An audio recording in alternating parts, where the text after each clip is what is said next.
think I will go ahead and introduce our speaker, and we'll get started with the program. I'm very pleased to introduce John David Falcon, Executive Director of the Texas Alliance of Land Grant Descendants. John was born in Corpus Christi, graduated from Roy Miller High School in 1963. He served as a commissioned officer in the U.S. Army from 1964 to 1984. He graduated with honors from William Carey College in 1972 with a BA in Social Sciences, and from Columbus College in 1979 with a master's in Business Administration. He's had quite an illustrious military career. He was a pilot and commanded various units. I was quite impressed with your biography. And his civilian career has included several positions in tax administration, human resources, and is an executive administrator for a surgery group in Corpus Christi, Texas. Today he will talk about the mission of the Alliance, the Roots of Texas website, House Bill 724, and historical items of interest in litigation, and he is going to allow time for a Q&A session, right? Please help me welcome John David.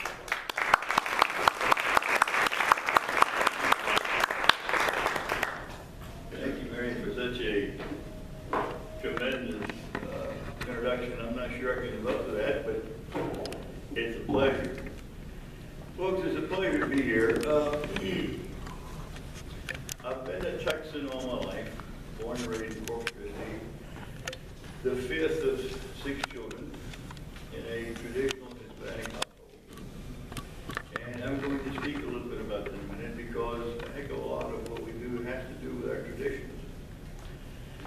But first, I want to express my sincerest appreciation for this invitation here today. I want to especially commend your founding members, Ophelia Olson and Francis Alceda. How are you here, Francis? Okay, how about Irene Silva? Pleasure, Irene, and Santos Canales? Okay. For the vision that you had to create the organization, my profound congratulations to all of you.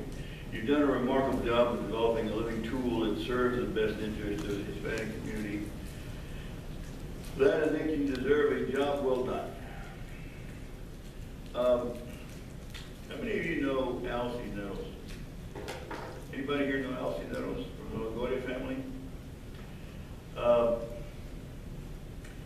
He got me involved in this about 3 years ago. He was a Blue Angel pilot, and I was a helicopter pilot during the Vietnam War. And pilots have a tendency to want to pick at one another all the time. And he used to always tell me, you know, you guys did fly, you wallowed around in the sky. Helicopters don't fly, you just wallow around in the sky. And I'd come back and tell him, look, you guys flew up at 5,000 feet. Most helicopter pilots get a nosebleed up that high. You know, we were not everybody action was. Where were you guys? So we'd pick at each other and became very good friends. He was appointed by the governor to serve on the House Bill 724 Unclaimed Mineral Proceeds Commission.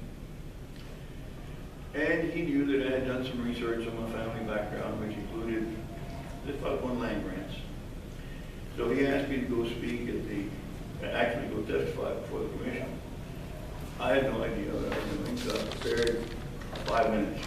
Make a long story short, I gave him that 5 minutes, and I was invited twice more to come back. From that experience, I learned a great deal about the struggle of our forefathers as they were treated as Hispanics. And you know, folks, I have to be awful careful with that. I'm bilingual in both languages, speak it fluently, but most of my life I've been oriented towards English. When you get in the service and you put on a uniform, you lose your identity. You become just another guy in a green uniform. So there isn't a lot of racial differences and a lot of racial disparity, nor is there a lot of racial incidents in the service. Matter of fact, They're very profound about making sure that there is no racial discipline. So, getting introduced to what happened in Texas years ago was not just a surprise for me, but in some aspects, sometimes a shock at how we were treated. So, on that basis, I began getting involved, researched. The more I researched, having had experience in the military service as an inspector general in the federal system, I looked at Texas from the standpoint of an IG, and everywhere that I looked, Texas was horrible. Texas would have never passed a test of their constitutional integrity. It wouldn't make it. So, I'm going to speak to you a little bit today about the mission of the Texas Alliance of Land Grant Descendants. And I'm going to use TALDD for short, TALDD, which is the initials for it. But basically the mission of it, and it's got more components to it than this, but basically the mission is to expose illegal acts of governments that resulted or aided in the removal of early town families from their settlements in early South Texas. Well, I'll give you 3 guesses at how many tons of information there is on it. Everywhere you look, you can find some incidents of it over the past 100 years. So the fellows of the Alliance function in the democratic process. We have an executive board of about 12 members, plus or minus. We have almost half of us here today, who ratifies basically the due process that takes place in TALDD, and to do so with monthly meeting, very much like you do. So they function pretty much like a corporation or any other meeting, any other organization like yours. Members, board members, you can find on our website, which is rootsoftexas.com. www.rootsoftexas, one word, .com with a /.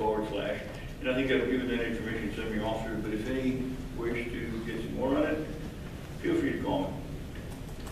Currently, our system may be down because we're doing 2 things. We're changing webmasters, and we're also installing all of the 2016 items that we took up during that time frame. So today I'm going to talk a little bit about the subjects that touch common objectives of our organizations, yours and ours. And you have no idea how pleased I am to find organizations such as yours active in emerging efforts to advance Hispanic causes in Texas.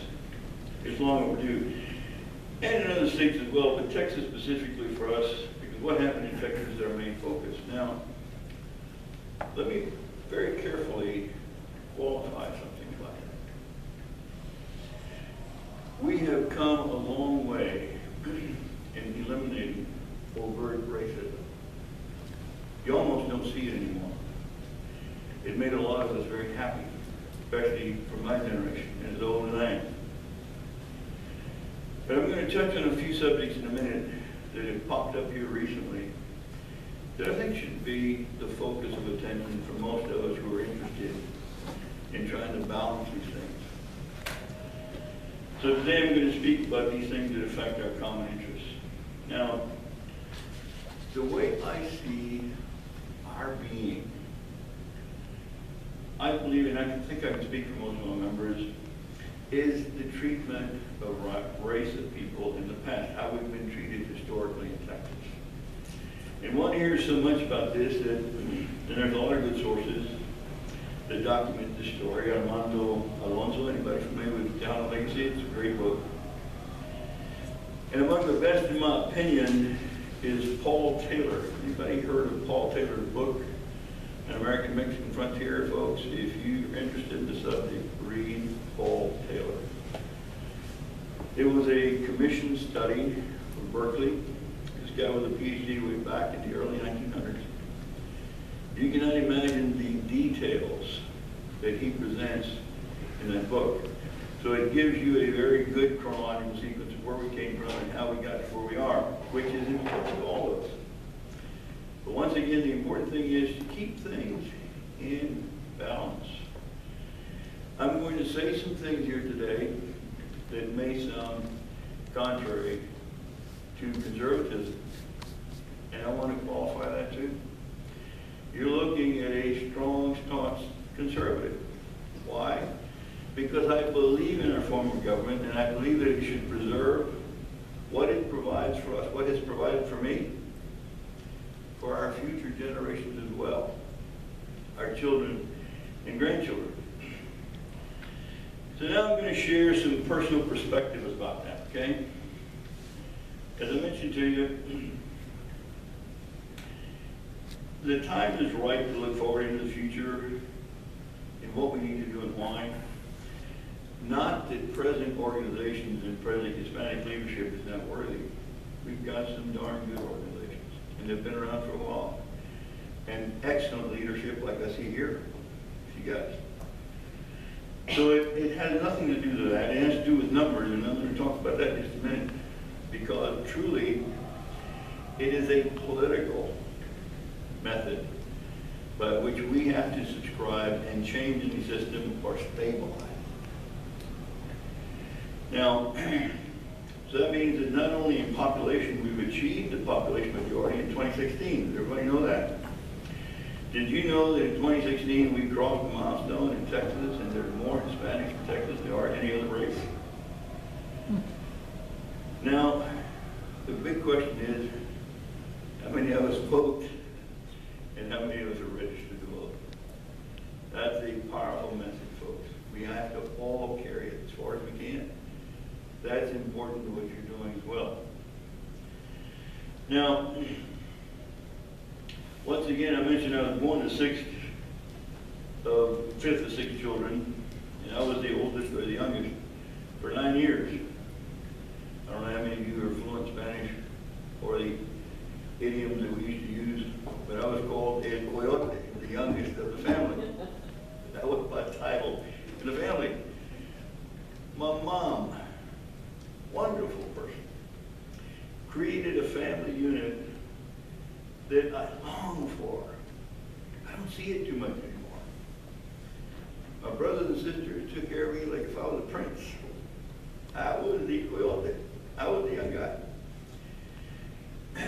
That family unit has a culture attached to it. It has custom. It's got music. It's got food. It has things that you cannot eliminate. You can change the environment, you can change the politics, you can change a whole bunch of things. But you're not going to take that culture out of the Hispanics. It's going to live forever. So when the government tries to do some things I'm going to talk about in a minute, you'll understand where I'm coming from. And you wonder why young Hispanic families today have changed their course about that and don't emphasize it like it used to be emphasized in our family. One bathroom, one telephone, one television. How many of you find now in the house? How do we live today? It's very different. So when you look at the unit that existed, I was asked just yesterday by a journalist what it was that the family lost when their land grant was taken away from them. And I said to him the words to the effect, which then I was corrected later by my son because he picked up on it. He's the aspiring journalist and a frustrated writer like I am, so he came back and said, Dad, here's what you needed to have said. But specifically it was, with the family unit, when land grants were taken away, all of that splintered. It went to pieces. So is it the value? Yes, it's the monetary, it's the fiscal value has something to do with it, but it's the way of life that was lost, that was destroyed. When I got drafted by the service, I went cussing and kicking and scratching, and then I stayed 20 years. Well, the government gave me the opportunity to get educated. They paid for my education. I was fortunate to score high in my entrance exam, so I was commissioned in the service. I retired in a good manner, good pension. And I'm educated thanks to our government. So can I comment against the government? Well, not all of it. No. My government has been great to me. The federal government has. The state government, well, I didn't know what they had done to me until House Bill 724. Now, how did we deal with that? How do we deal with that today? Why is it that the time has come for this type of effort? You know, what are we doing here today? What's important for our next generation? Whether they know it or not, it's important that we lay the groundwork and the tools for where we're headed. And I'm going to talk a little bit about that with the Alliance this moment. But it's vitally important that we lay the groundwork. You guys have done that with your part. And it's so critical because you set the stepping stones. You connect the stepping stones to the future of the previous generations. That is so important. You can't live without it in history. Now, why have families changed, younger generation? Because some things have changed. Some.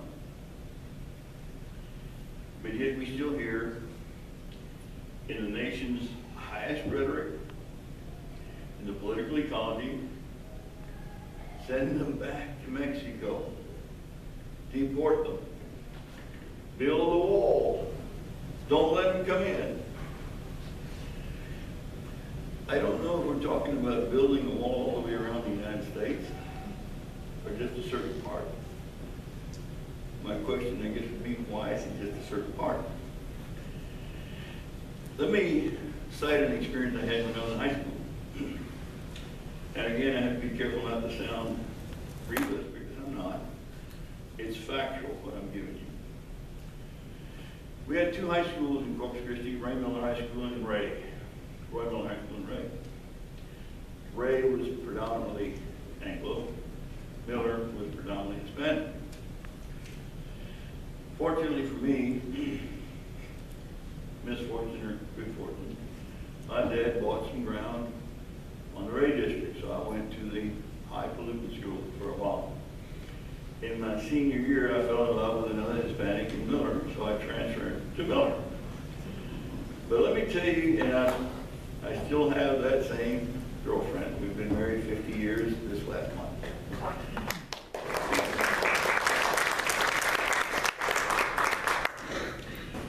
But I remember the pep rallies at Ray.